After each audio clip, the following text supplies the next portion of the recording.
Hey everyone, I've got with me Phil Harris, one of the stars at ARIC. We're going to talk a little bit about his presentation. We're going to talk about him as an attraction business, and we're also going to talk about takeaway points to get you guys cracking. Phil, welcome. Thank you, Tom. Good to be here. You're looking at $1 million. Thank you. Is that important in real estate? Well, I'd like to think so, yeah. I think presentation is really important. Yeah, absolutely. Your guys well presented? Yeah, I'm quite meticulous about it. I guess I like our guys to present well. I think that if first things first, if you present well and then you actually know what you're talking about, I think you're almost 90% of the way there. Okay. This goes out to 14,000 people. Most of those aren't in South Australia. In case some people don't know Phil Harris and the Phil Harris brand, give us a 60-second snapshot. So Harris Real Estate, we started in 2010, so we're just finishing our fourth year of business now. We started with 5 staff, we've grown, we're probably just over 60 staff now. We've got 3 offices here in Adelaide. Across those 3 offices, we sell between kind of 60 and 70 properties per month, so it's quite a high turnover of sales that we do. Average price? Average sale price around 600,000. So for Adelaide, we deal in the middle to upper part of the market, and we have a property management business, about 1,000 properties as well. So I guess. So how old are you? I'm 33 now. Yeah. So you've been doing it since age 30? So my business, yeah, fraction before. Okay. So Phil, before opening the business, you were in sales for how long? Yeah, so I did it basically just under a decade of sales. So I started with Ray White in a franchise. I effectively did 5 years there. Then I moved across to Toop and Toop, where I did almost 5 years with them, and then went out as an independent from there. Were you a good salesman? Yeah, I always did quite well. Yeah. So like in your best years, what sort of dollars were you writing? I think in my best year I had in as a salesperson, my first year when I opened the business of Harris Real Estate, I wrote just a fraction under 1.2 million. That was my best year. Yeah. Prior to that, I think my best year prior to that at Toop and Toop, I did just over 90 transactions for the year, so I didn't quite hit 100. Okay. Let me ask you, are you selling now and listing? I am selling, but not as much as what I was used to. I used to sell anywhere between kind of 8 to 10 properties. I'm probably now, I might do a couple of sales per month. That's basically all now. Not a whole lot, but just focusing on key clients that want to deal with me. Right. Most of the people that watch these videos are people that are 250, writing 300 grand a year. Sure. The number one thing that they want to know is how to get into more listing presentations. Yeah. The thing that keeps them up at night the most is how do I get more listings? What advice do you give to those agents? I think that as you progress as an agent, your skills always, marginally get better. Yeah. Would I say that I'm a whole lot better at listing and selling now than what I was 5 years ago? Probably not, but I am better, but not significantly.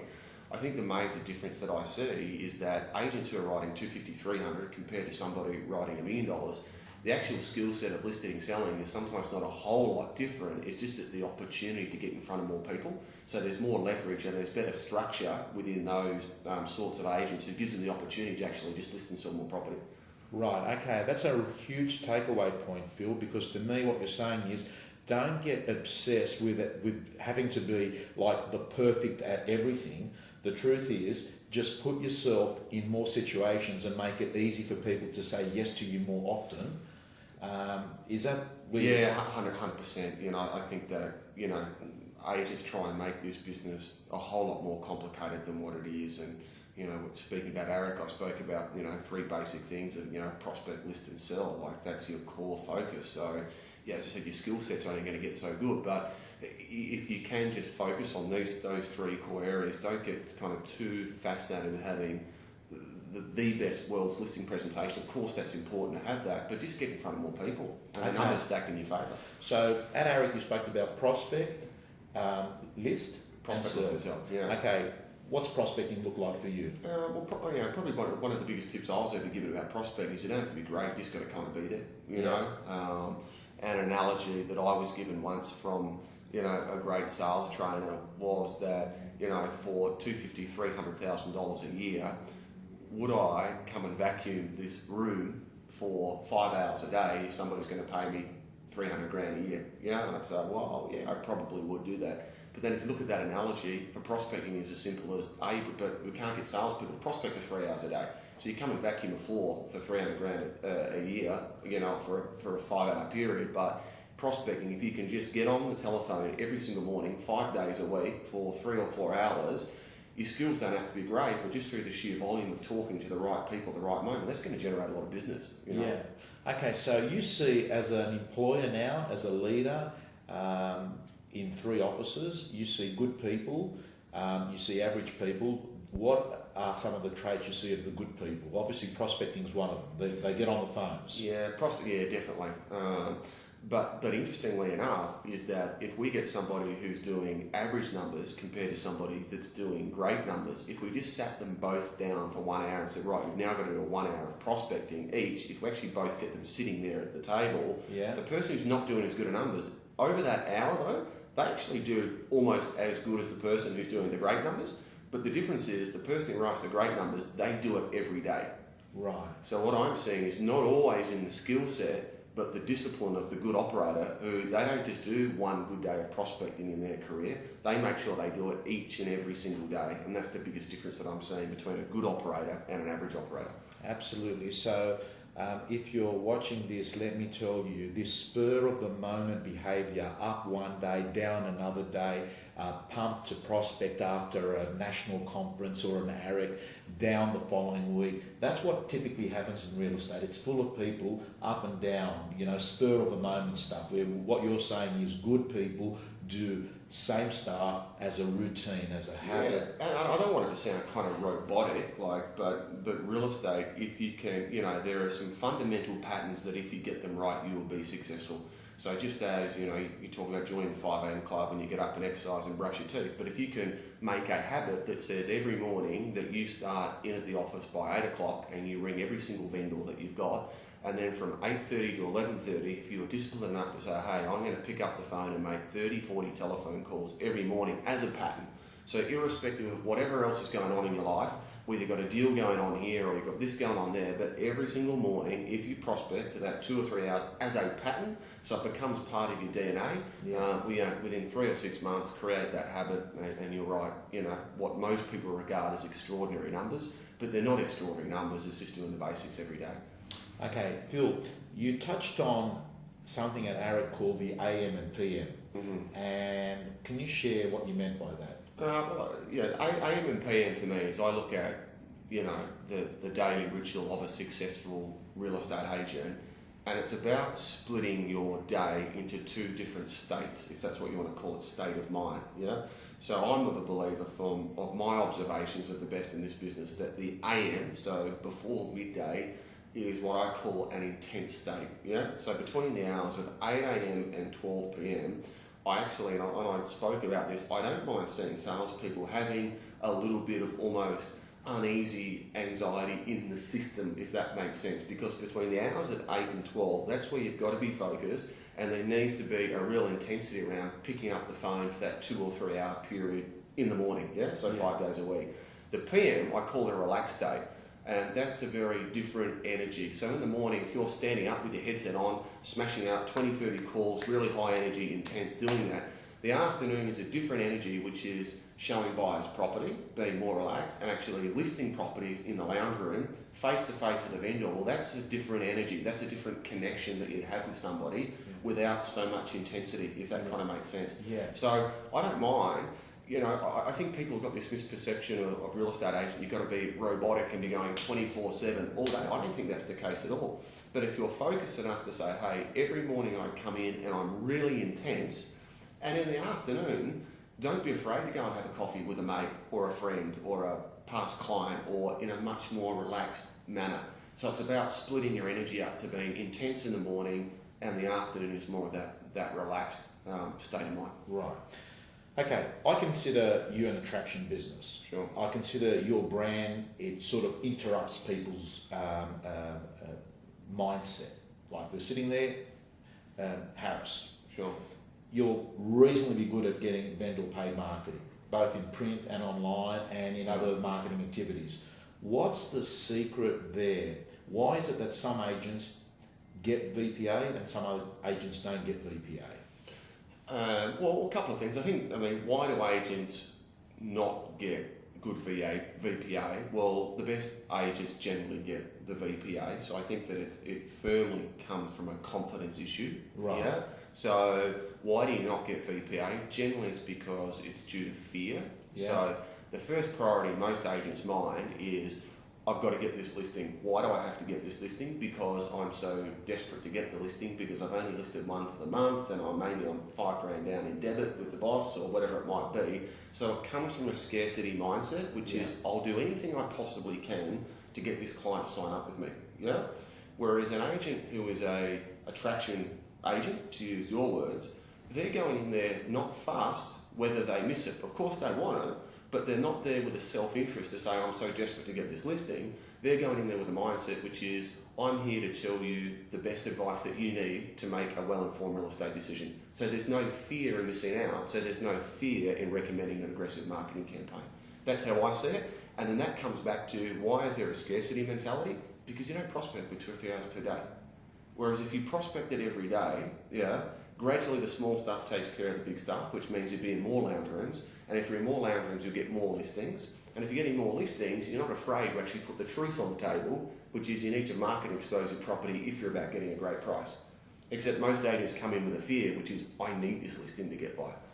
Okay, Phil, that's the best 2 minutes I've heard in the last 12 months on the summary of the inner agent, of the fact that it's not the behaviour, it's how you think about what you're doing. And I think you have just summed it up so much. An agent that thinks abundance, an agent that thinks that my whole life does not depend if you don't go with my advice because there are other listings out there. An agent that doesn't have what I call attachment, which is that they're totally attached and their life depends on getting that listing, comes across as being needy and clingy and desperate and from a position of fear. And an agent that comes through with abundance and detachment carries themselves in a position that this is actually the best thing for you. I'm telling you what you should be doing, not what you need to hear, because I'm actually scared and I'm going to actually try. And it's the agents that struggle, I think, actually try and win the business on fee. On discounting. Discounting, and not on process. Yeah, I think that's the thing with VPA. Like, we talk about it and we kind of want this magic dialogue or a magic prop or something that's going to get VPA, and I agree that those tools will help, but the problem is far back down the line, which comes back to a lack of opportunity. So when there's a lack of opportunity, you're in the lounge room, you're fearful, then you're actually not putting forward the recommendations that client really needs to get the best possible outcome in the marketplace. And I remember I saw an interview with John McGrath going back years ago, and he spoke about that, irrespective of whatever the client thought they needed, John's kind of impression on listing presentation was to be there and give such good quality information, irrespective of whether it was what they wanted to know or not, that even if they didn't list with him, they would be better off in a real estate perspective going with somebody else because of the information that he delivered. And so when you have that psychology going to listing presentation, which is whether you list with me or not, you're going to be better off because I'm going to tell you how it is. And that's kind of very empowering for an agent. Another huge takeaway point. When you're positioned as being a helper agent, not a seller agent, which is, I want you to do this because it's good for me, but I want you to do this because it's good for you. You actually come across as someone that's authentic, trustworthy, and what you're saying to me is, yes, the scripts and dialogues and the templates, useful tools, but they're going to forget those things, but they'll never forget the feeling that you've left them with. 100%. Right? Yeah. So those 5 minutes really, I hate harping on things that I actually think they excite me, and I think that they should excite you. If you could get your mind across that if you've got lots of listing presentations to go to, you will tell them the thing that's right for them because you don't have scarcity. Phil, I want to talk to you a little bit about being organised. Any tips there on people? Some people, they seem to be structured and focused and they seem to do the stuff that matters. Any tips there on being organised? Well, I think you probably need to do a really simple self-audit on your personal business and the tools that you're going to need to be a top agent. Yeah, and so to be a top agent, the reality is you're probably going to be carrying anywhere 10 to 15 vendors. You might be taking 20, 30 buyer inquiries per day. You might be making 20, 30 calls. So what are the things that you're going to need? Well, I talk about regularly, to my team in particular, about the patterns of real estate. So it's a very habitual process, if that makes sense. So I think if you start with something as simple as saying, okay, let's have a look at an ideal week. So how does my week actually look? Then if you actually start to get disciplined around controlling your week, so rather if Tom Panos rings me today and says, hey Phil, have you got, I want to have a look at a property, can I meet you at the property now? And start to control your diary and splitting it up into that AM and PM. So if you look at your diary and say, look, every morning I'm going to be office bound to at least 11:30, so start to control your diary.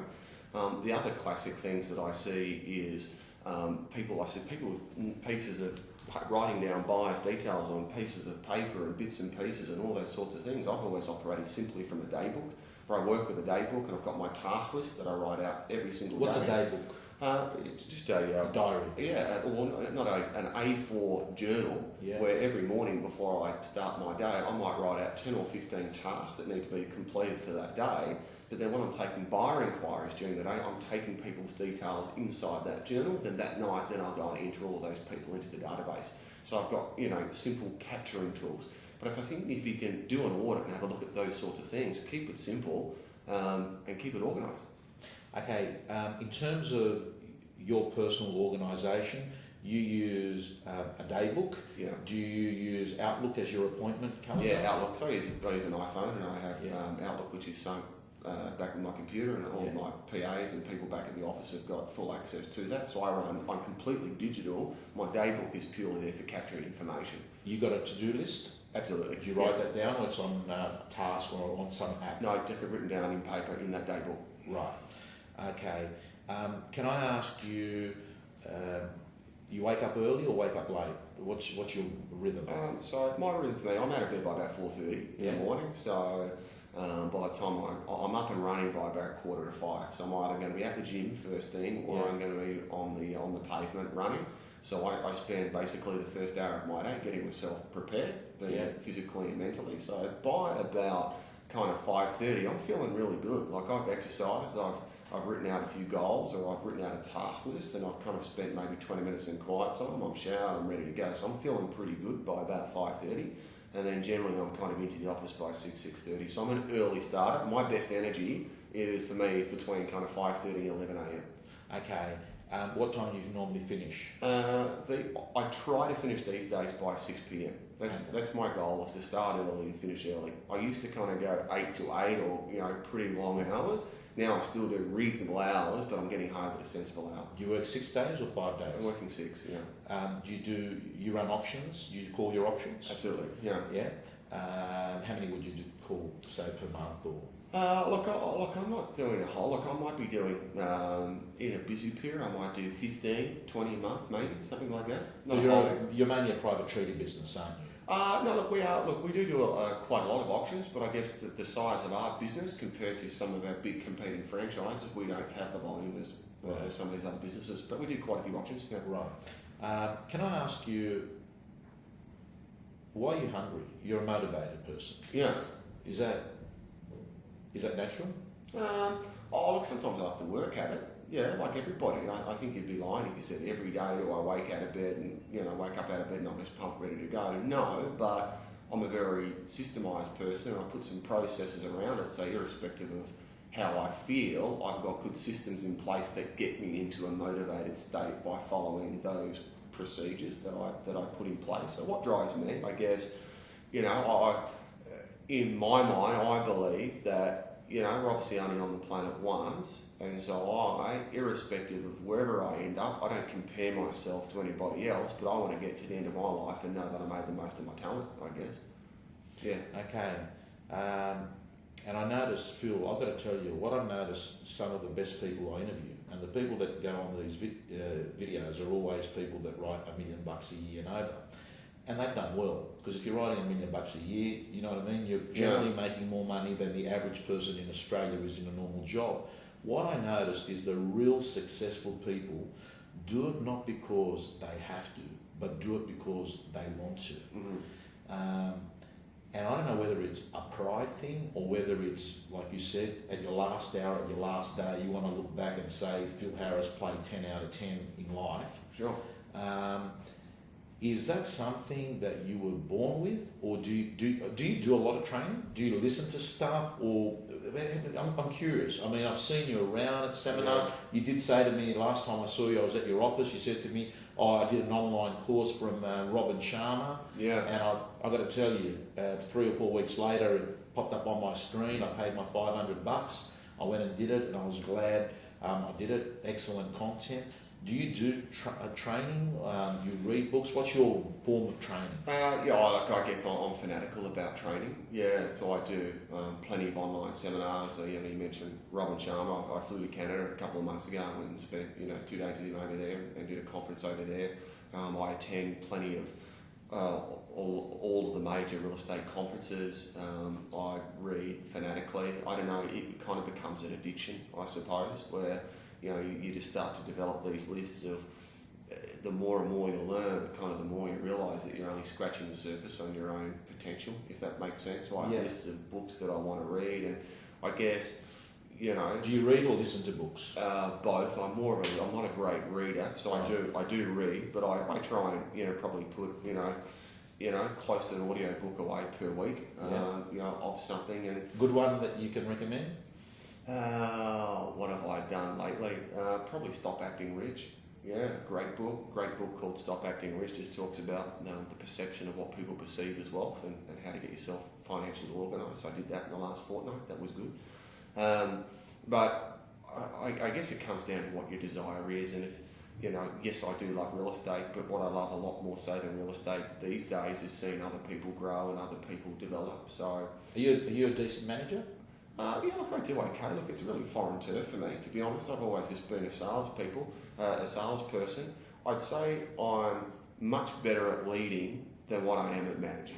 Right. Yeah. What's the difference in your eyes? What's the difference between a leader and a manager? Well, I think I've made plenty of mistakes as a manager. So a manager is more technical about, have we hit this KPI and have we done this or done that, whereas leadership is about, to me, it's not so much about what you say, it's what you do.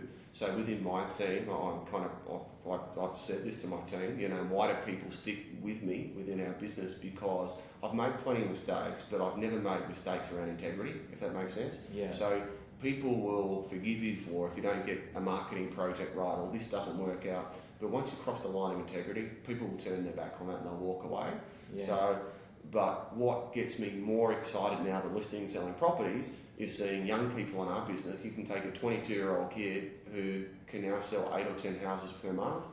That gets me excited. Right. Seeing people join our brand who are struggling, now selling 5 or 6 properties per month, that's the type of stuff that turns me on and go, wow, you've now got a different life because of real estate.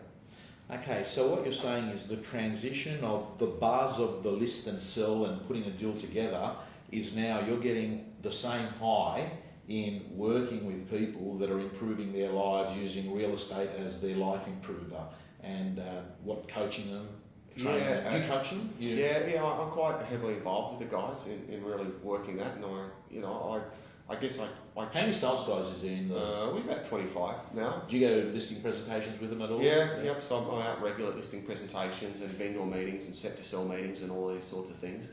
I enjoy the coaching side of it. I love challenging our staff to not compare themselves to others, but be the best that you can be. Not only real estate is probably a small part of it. I like challenging our people to be a better person, have better health, have better fitness. Like seeing the transformation of some of our people now who have given up smoking, got a health plan in place, got goals in place, are now doing well within their business. Now they're more valuable in the community because of the things that we're working on. That's kind of what gets me excited. Yeah. Phil, finishing off here, I want to talk about 2 things because I've also heard you speak really good about a listing presentation. Sure. How to be liked, how to stand out. Most vendors call 3 or 4 people out. Some tips on improving your conversion rate of listing presentations to listings. What are some of the things you can share? Well, firstly, get really clear. Put yourself in the psyche that if you're a vendor, what does a vendor really want out of today's real estate agent? And if you invite an agent to your home, there's really only 2 or 3 pieces of information that they really care about, yeah, which is what's your price, so how much are you going to get me, yeah, how much are you going to charge me, yeah, and probably 1 or 2 reasons why I should use you, yeah. So I think a lot of agents these days who are going out there to pitch to the consumer, they're pitching in a space where the consumer's not even at. Does that make sense? Yeah. So we're seeing long-winded, flip chart presentation, all this type of stuff, and the consumer's sitting there going, you just don't really get me. Does that make sense? Yeah. So really look at what does the consumer want and deliver your presentation based around that. So I'd say that if you're walking into a lounge room, and by the way, the best listers, it's a little bit like what we spoke about at the start of this program. You can't just isolate a listing presentation, because the listing presentation for the best agents in this country was actually one going back 3, 5, 6, 7, 8, 9, 10 months ago when they were first put on the database. Yeah. So if you're looking for this silver bullet listing presentation that you're going to go and win it 8 or 9 times out of 10, well, if you're going to compete with me and you've been on my database for 18 months and I've contacted you with some information every week or two, and I post you stuff and I email you stuff and I help you bid at auction and I help you buy a home, good luck beating me because I've got 18 months of rapport. Does that make sense? Yeah. But agents don't get that. You want to talk about this magic money line that's going to make somebody list with you. It comes back fundamentally to the relationship, yeah? But it also comes back to the one thing that most agents avoid is prospecting for that 2 or 3 hours per day. The more relationships that you build over a longer period of time makes your listing presentation so much more easier when they've got social proof, because they've worked with you as a buyer. Yeah. They've seen you send them information. So then really, you're walking to a lounge room just covering off on the basics that they want to know, because they've already they've tried you before they buyed you, if that makes sense. Yeah. Okay, again, absolutely gold. The listing presentation has begun a long time ago before you've walked into that listing presentation. Finally, Phil, I want to ask you, if Phil Harris was meeting Phil Harris at age 20, knowing what you know today, what advice would you be giving Phil Harris? First thing is, I would, rather than rushing in and going out there trying to list themselves straight away, I'd really get ground zero built up correctly, meaning that I jump on a plane or I would go and see the best people in the business first and get my base camp 100% sorted. Yeah? So work out, 1, get a great listing presentation to start. So that if I'm going to do all this hard work, don't walk into a lounge room and then blow it after prospecting for 4 weeks. So go and role play that, go and record that, go and get a system right. That's a really rock solid listing presentation. Second, work out your prospecting plan. So you might have 3 or 4 or 5 spheres that generate your business, be it your sphere of influence, be it open homes, be it a core market area, whatever it might be. Get that right from day one. And probably the third thing is, I think the best agents I'm seeing around the country are still specialising in one marketplace. Right. Yeah. Elaborate on that. The best agents, are generally looking at 1,000 homes, 1,000 dwellings in an area, and they are doing the hard work that others aren't prepared to do, which is to go to council and get every single homeowner's details. Yeah. And so whether you live in Sydney but you own a home here in Adelaide, you'll be getting the quarterly marketplace report, you'll be getting just listers, just solds, the occasional telephone call. Create a bulletproof business, that generates you 30, 40, 50% market share in an area, hands down, because you know that your competition won't be doing that. And so the best agents have market specialisation as one of their core focuses. Phil Harris, I could talk to you for hours, but we know that video attention on people is low, like 20, 25 minutes. The worm's starting to fade. Yeah. I've got to tell you, I want to talk to you again, because I feel I could do 3 or 4 videos. Thank you so much. Pleasure. Thanks, Tom. Thank you. Thank you.